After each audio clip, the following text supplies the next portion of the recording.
It started at 2:14 a.m., a routine emergency broadcast, nothing unusual at first. But the message didn't end. At first, people assumed it was a glitch, a system error, a test signal left running too long.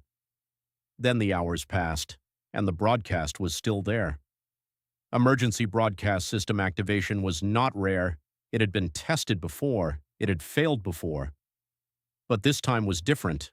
The tone never changed, the message never looped correctly, and there was no termination sequence. Households across multiple states reported the same thing.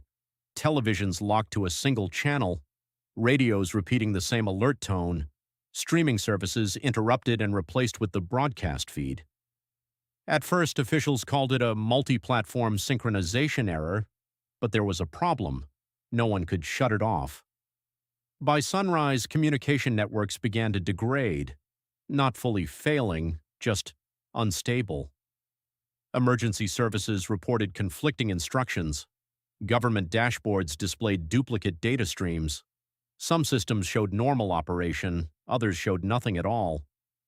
Then came the first confirmed anomaly. The broadcast began responding, not visibly, not directly, but timing shifted. Pauses appeared between sentences that weren't scripted, as if something was listening. Attempts to trace the source led nowhere.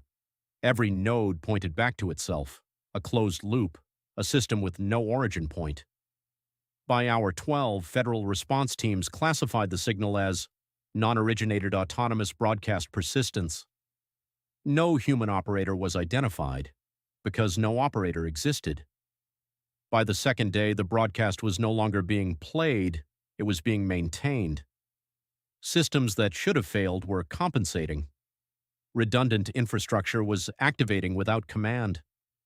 Dead networks briefly reappeared online, just long enough to retransmit the signal, and then came the realization. The broadcast was not stuck, it was enforcing continuity.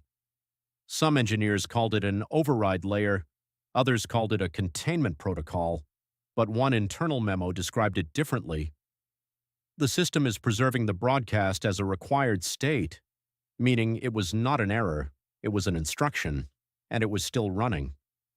On the third day, a short message appeared, just once, between cycles. No source identified, no authentication signature. Just a line inserted into the feed, termination condition not met.